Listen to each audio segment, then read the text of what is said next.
آج کل ایک ایسے جوان کی آپ کو پتہ ہے فہیم سوشل میڈیا پر چرچا بھی ہو رہی ہے، S H O Adnan Afridi کی میں بات کروں گی جن کے چرچے ہو رہے ہیں اور قوم نے بہادر پولیس افسر کو اپنا ہیرو قرار دے دیا جنہوں نے اپنی جان دے کر دوسروں کی جان بچا لی ہے۔ ضلع خیبر میں مسجد کے قریب جو خودکش دھماکہ ہوا اس سے قبل عدنان آفریدی نے مشکوک شخص کو للکارا جس نے تعقب پر خود کو اڑا لیا تھا۔ بالکل ایسا ہی ہے جی، حالیہ دنوں میں ملک میں جاری دہشت گردی کے خلاف سیکیورٹی فورسز سمیت پولیس میں پیش ہیں۔ اسی پر ہم بات کریں گے اس وقت بریگیڈیئر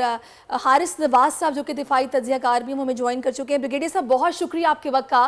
بریگیڈیئر صاحب ملک میں حالیہ دہشت گردی کے جو واقعات ہو رہے ہیں اس کے پیچھے کون سے عوامل کار فرمائیں، کیونکہ آئے روز ہم دیکھ رہے ہیں کشیدگی ہمیں کچھ بڑھتی نظر آ رہی ہے، اس کی وجوہات آپ کیا سمجھ رہے ہیں؟ دیکھیں اس میں سب سے بڑی بات یہ ہے کہ امریکن جب جا رہے تھے بہت زیادہ weapon ammunition night vision devices unattended وہاں پر کھلی چھوڑ کے گئے کہ یہ ساری ٹیررسٹ آرگنائزیشن کے ہاتھ میں لگ جائیں، کیونکہ امریکنز اور انڈین دے ڈونٹ وانٹ کہ افغانستان میں امن ہو، کیونکہ اگر امن ہوگا تو اس کا مطلب یہ ہے کہ پاکستان میں سینٹرل ایشیا سے پاکستان کی گوادر پورٹ کی کنیکٹیوٹی ہو جائے گی۔ بلوچستان میں امن ہوگا تو اس کا مطلب ہے کہ بلوچستان میں ایک پرابلم نہیں ہوگی جس کی وجہ سے وہاں پر گوادر کا پورٹ ہمارا جو ہے سی پیک منصوبہ کامیاب ہو جائے گا، ہم اکنامک ترقی کر لیں گے۔ چائنا کے ساتھ بھی ہمارے جو ایک اکنامک کوریڈور ہے وہ کھل جائے گا، جس سے پاکستان کی ترقی کی راہیں بہت کھل جائیں گی، اور یہ ہمارے دشمن نہیں چاہتے ہیں۔ دس از دا مین ریزن۔ اور پھر اس کے بعد افغان طالبان اور ٹی ٹی پی کی آئیڈیالوجی ایک ہے، ٹی ٹی پی نے افغان طالبان کو امریکہ کے خلاف کافی مدد کی اور اب وہ خاموش بیٹھے ہوئے ہیں، جبکہ انہوں نے کمٹمنٹ کی تھی کہ ہماری سرزمین کسی کے خلاف استعمال نہیں ہوگی تو جس کی وجہ سے اب وہ اتنی ہٹ نہیں ہے، ان کا پیسہ امریکہ نے فریز کیا ہوا ہے، ان کی فائنینشلی بہت حالات خراب ہیں، ان کا پولیٹیکل انکلوسیو گورنمنٹ نہیں ہے، ناردرن سائڈ پہ ان کا کنٹرول نہیں ہے۔ سو ان ساری چیزوں کو دیکھیں جس کی وجہ سے یہ حالات خراب ہیں۔ پاکستان نے آپ نے دیکھا ہوگا چیف آرمی اسٹاف جب کوئٹہ گئے تھے تو بڑی تشویش کا اظہار کیا تھا افغان طالبان سے جی کہ آپ اپنی کمٹمنٹ پوری کریں اور اپنی اکراس بارڈر ٹیررزم جو بند کریں۔ پھر ہی وینٹ ٹو ایون وہاں ایران گئے ہیں، کیونکہ ایران بہت بڑا سٹیک ہولڈر ہے، ان سے ہم کیا کہ مل کے کوآرڈینیٹ کر کے افغان حکومت کو کنونس کریں کہ جی آپ اپنی ایکشن کریں، وہاں سرزمین سے کسی کو آنے نہ دیں۔ تو یہ وجوہات ہیں جن کی وجہ سے پرابلم ہو رہی ہے، بٹ مسلح افواج نے تہیہ کیا ہوا ہے کہ ہم نے اپنے ملک سے ٹیررزم ختم کرنا ہے۔ بریگیڈیئر اور صاحب جس ہمارے جوان تو پرعزم ہیں، تیار بھی ہیں اور شہادت کے لیے بھی تیار ہیں، اور آج اسی لیے ہم راجہ محمد سرور صاحب کا 75واں یوم شہادت بھی جو ہے وہ منا رہے ہیں۔ ہمارے جوان پرعزم ہیں، اس میں کوئی دو رائے نہیں ہے، لیکن یہ جو پڑوسیوں کی طرف سے شرارتیں ہو رہی ہیں اور یہ سازش چلتی رہتی ہے، آج کل ہم دیکھ رہے ہیں بہت زیادہ ایک ٹرینڈ نکل آیا ہے کہ وہاں سے کافی خواتین بھی جو ہے وہ یہاں پر آ رہی ہیں ویزا لے کے بھی، اور کچھ ایسا بھی ایک کیس آیا تھا کہ وہ بغیر ویزے کے بھی جو ہے خاتون چلی گئی۔ کوئی بارڈر سیکیورٹی کے حوالے سے اگر میں آپ سے یہ جاننا چاہوں کہ ہم اس پر چیک اینڈ بیلنس کچھ سخت کر رہے ہیں، اس پر رد عمل آ رہا ہے؟ دیکھیں اس میں پرابلم یہ ہے کہ اب یہ اگر آپ یہ سیما کی بات کریں جی جی تو یہاں سے وہ گئی دبئی سے وہ نیپال چلی گئی، اب نیپال سے وہ بارڈر کراس کر چل گئی۔ اس میں پاکستان کا وہ بارڈر کا حال ہے کہ پاکستان کا انڈیا سے ٹوٹل لائن آف کنٹرول سے لے کے انٹرنیشنل بارڈر تک، رن آف کچھ تک، ہر جگہ پر فینسنگ ہوئی ہوئی ہے۔ فینسنگ کے ساتھ وہاں پر رات کو جنریٹر چلتے ہیں، اور اتنے سٹرونگ جنریٹر ہیں انڈین سائڈ پہ کہ آپ اپنے ایریے میں اگر کوئی کوائن بھی گرے تو آپ ڈھونڈ سکتے ہیں۔ تو یہ اس طریقے سے وہ روٹ لے کے گئی ہے۔ سیکنڈ، افغانستان کی پرابلم یہ ہے کہ افغانستان کی طرف بھی ہم نے فینسنگ کی ہے، لیکن ہم نے راستے چھوڑے ہوئے کراسنگ میں، ظاہر ہے لوگوں کو آنا جانا ہوتا ہے جس کا ناجائز فائدہ اٹھاتے ہیں۔ پھر پاکستان میں افغان ریفیوجی جو ہیں 3 سے 4 ملین، یہ بہت بڑی بریڈنگ پلیس ہے، یہاں پر سہولت کاری بھی ہوتی ہے، یہ آگے چھپ جاتے ہیں۔ سو پاکستان یہی اب چاہ رہا ہے کہ جی ان کو مہمان نوازی بند کریں اور افغانستان میں بھیج دیں تاکہ ان کو اکنامک کرنچ بھی ہوگا،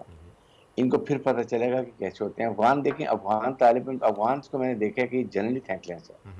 جتنا پاکستان نے ان کے لیے سپورٹ کیا ہے جب یہ امریکن گئے ہیں اور ان کی مدد کے لیے،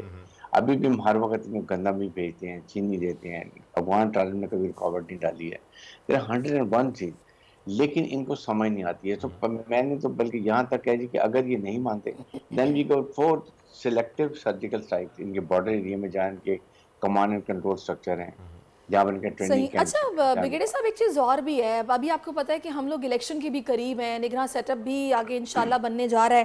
تو ایسی سچویشن میں دشمن بھی اس صورتحال کا فائدہ اٹھانے کی کوشش کرتا ہے. یہ جو انسرجنسی کی ویو ہم اس وقت دیکھ رہے ہیں, ایک وجہ یہ بھی ہو سکتی ہے کہ دشمن کو پتہ ہے کہ ان کے ملک میں ایک چینج آ رہا ہے اور بڑی تبدیلی بھی ہے. ون آف فیکٹر از سیرش آپ ٹھیک کہہ رہی ہیں کہ یہ 1-1.5 سال سے یہی پرابلم ہے. جہاں پولیٹیکل انسٹیبلٹی ہوگی, حکومت مستحکم نہیں ہوگی, اکنامک کرائسز ہوں گے, اپنے اندرونی معاملات میں پھنسے ہوں گے, تو ظاہر ہے کہ ایسے موقع پہ آپ کی ہوسٹائل انٹیلیجنسز اور یہ جو ٹیررسٹ آرگنائزیشن ہوتی ہے اس کا فائدہ اٹھاتے ہیں اور آبجیکٹیو اٹھا رہے ہیں کہ جس طریقے سے ابھی شہادتیں بڑھ رہی ہیں ہمارے آفسرز کی اور ٹروپ سے روزانہ ہمیں نظر آتا ہے, تو اس کے لیے حکومت کو چاہیے کہ ابھی آپ کے پرائم منسٹر کو, آپ کے فارن منسٹر کو چاہیے کہ افغانستان کا دورہ کریں, آپ وہاں جا کے ان سے بات کریں کہ جی یہ ہمارے مسائل ہیں. ہمیں آپ سے صرف ایک چیز چاہیے کہ آپ اپنی سرزمین کسی ٹیررسٹ آرگنائزیشن کو مات استعمال کرنے دیں. دس از دا اچھا only thing we can do. صحیح. بریگیڈیئر صاحب دوسرا ہمارے یہاں ایپکس کمیٹیز جو ہیں وہ اس طریقے سے کہ آپ فعال دیکھ رہے ہیں جن کو اسی مقصد کے لیے بنایا گیا تھا کہ جب بھی ہم دیکھتے ہیں کوئی ایسی ویو آتی ہے تو ہم ایک دم متحرک ہوتے ہیں, آپ ان کو اس طرح فعال دیکھ رہے ہیں؟ دیکھیں اس طرح ابھی فال بھی نہیں ہے. سیکنڈ یہ ہے کہ آپ کی اپنی کوارڈینیشن نہیں ہے. ہمارے ملک میں نیکٹا جو تھا, نیشنل ایکشن پلان میں جو کہا گیا تھا کہ جی اس کو پہلے 20 پوائنٹ کا ایک ایجنڈا بنایا گیا, اس پہ عمل کیوں نہیں کیا جاتا؟ جب تک آپ کو کوارڈینیٹنگ ہیڈ کوارٹر نہیں ہوگا, وہاں پر ساری انفارمیشن آئے گی, کوارڈینیشن ہوگی, کولیشن کریں گے, پھر وہ سارا کچھ کریں گے, تو وہ ہم کیوں نہیں کرتے ہیں؟ ہماری اپنی پولیٹیکل ول نہیں ہے. ہم جب ایک فیصلہ کرتے ہیں اس پہ عمل نہیں کرتے ہیں, جس کی وجہ سے پرابلم ہوتی ہے. اور پھر اس کے بعد جو مذاکرات ہم نے پچھلی گورنمنٹ نے شروع کر دیے افغان یہ ٹی ٹی پی کے ساتھ, اس کا بھی انہیں فائدہ کرایا. ان کو 1-1.5 سال مل گیا جس میں انہوں نے اپنے کو ری آرگنائز کر لیا. ویپن امونیشن امریکن چھوڑ کے گئے تھے, وہ ان کے ہاتھ لگ گیا. اس طرح بی ایل ایف بلوچستان میں اور جو آرگنائزیشن ہے ان کو بھی یہی کچھ مل گیا. یہ ساری چیزیں کمپاؤنڈ افیکٹ کیا ہے جو پاکستان کو اس وقت ٹیررزم ہو رہا ہے. تو آئی تھنک جس طریقے سے چیف آرمی اسٹاف اس وقت پوری کوشش کر رہے ہیں پروفیشنل طریقے سے, ہمارے جو ٹروپس ہیں وہ کر رہے ہیں, آفسرز کر رہے ہیں, آئی ایم شیور کہ اس کو ہم کنٹرول تو کر لیں گے, لیکن اس کے لیے تمام حکومت کی ایفرٹ ساتھ چاہیے, عوام کا ساتھ چاہیے, اور تبھی ایسی چیزوں کا مسئلہ اچھا حل ابھی بریگیڈیئر صاحب آپ ایک بات بتا رہے تھے کہ حکومت کو کرنا یہ چاہیے, سوری میں نے آپ کو تب انٹرپٹ کر دیا تھا, کیونکہ یہ جو سچویشن میں نے بتائی کیئر ٹیک اپ سیٹ اپ, پھر آگے الیکشن, چیزیں تبدیل ہو رہی ہیں, پولیٹیکل انسٹیبلٹی, ایسے میں ہماری پالیسی اسٹریٹجی ہونی کیا چاہیے؟ دیکھیں بات یہ ہے کہ وٹ ایور ہیپن, جب آپ حکومت بناتے ہیں تو حکومت کی تمام منسٹریز اپنا اپنا کام کرتی ہیں. اگر اس وقت انٹرنل سچویشن خراب ہے تو آپ کی ظاہر ہے کہ اس وقت انٹرنل منسٹری ہے, they have to be geared up. Second, election اپنی جگہ پر ہیں, وہ الیکشن کمیشن کا کام ہے, جو حکم نے وہ اپنا کام کریں, لیکن حکومت نے اپنا کام کرنا ہے. اور حکومت میں کام کرنے کے لیے آپ کے پرائم منسٹر کو, آپ کے فارن منسٹر کو, ان دونوں نے ایک دفعہ بھی وزٹ نہیں کیا افغانستان کا. They must go and speak to Afghan Talibans کہ what are the problems, what are we facing problem, اور پھر ultimately what we will have to do it, جو کہ ہم نہیں چاہتے. کیونکہ دیکھیں افغانستان میں ایتھنک بیلنس گورنمنٹ نہیں ہے, وہاں پر ساری پشتون کی حکومت ہے, جبکہ پشتون 46% ہے. تو 34% آپ کے تاجک, ازبک, ہزارہ جو ہیں وہ they are out of it, یہ نارڈرن سائڈ پر ہیں, جہاں سے پرابلم یہ شروع ہوتی ہے اور ان کی ریٹ قائم نہیں ہوتی ہے. ساتھ ہی ساتھ ہمیں امریکن سے بات کرنے کی ضرورت ہے, اسلام یہ اپنی او سی سے بات کریں, یورپین یونین سے بات کریں, جی کہ اس پرابلم کو ختم کریں کہ افغانستان کو جو پیسہ فریز ہوا ہے $9 بلین وہ ان کو دیں,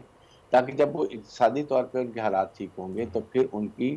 ریٹ جو ہے وہ اچھا پورے بریگیڈیئر صاحب, علاقے میں آپ نے آئی ڈی پیز کا بھی ابھی ذکر کیا تھا کہ جو ریفیوجی وہاں سے آئے ہوئے ہیں 4 ملین کے قریب, انہیں بھی جو ہے وہ اب نکالنے کا وقت آ گیا ہے. تو یہ اس وقت کافی اسٹرانگ ہولڈ ہے ان کا جن علاقوں میں موجود ہیں, جیسے کے پی کے علاقوں میں ہیں, کوئٹہ میں ہیں, کراچی کے بھی بہت سے ایسے علاقے ہیں جہاں پر ان کا اسٹرانگ ہولڈ ہے. اگر اس طرف توجہ دلائی جائے یا اس طرف کوئی ایکشن پلان تیار کیا جائے اور لیا جائے تو اس کی ریٹیلیشن کافی اسٹرانگ آئے گی. نہیں دیکھیں, اس کے لیے تو we will have to coordinate with United Nations کے جو ہے ہائی کمیشن ریفیوجیز, ان سے کوآرڈینیٹ کرنے کی ضرورت ہے جی, کہ آپ آفیشیل طریقے سے افغان حکومت کو کہیں کہ جی آپ ان کو اپنی, ہم نے بہت مہمانداری کر لی ہے, آپ ان کو واپس کریں. اور واپس کرنے کے لیے پھر ظاہر ہے کہ افغانستان میں ایک اور نیا ایشو آ جائے گا, اکنامک کرائسز آ جائیں گی, جب اتنے 3-4 ملین افغان واپس جائیں گے, کیونکہ وہ کوئی ابھی کوئی 3-4 دہائیوں سے یہاں پر رہ گئے، ان کی سیکنڈ جنریشن ہو گئی ہیں، انہوں نے شناختی کارڈ بنا لیے ہیں، لیکن وہ واقعی ہمارا بہت بڑا تھریٹ ہے۔ اس لیے اس کے لیے ہمیں ضرور بیٹھ کے ایک یا تو نیشنل سیکورٹی کمیٹی کی میٹنگ کریں، ڈیسائیڈ کریں کہ اس کے افیکٹس کیا ہوں گے، اس کو ہمیں کیسے کرنا ہے۔ ایشو ایک اور بھی ہے کہ دیکھیں پاکستان میں KPK میں ہمارے سارے پشتون بھائی ہیں،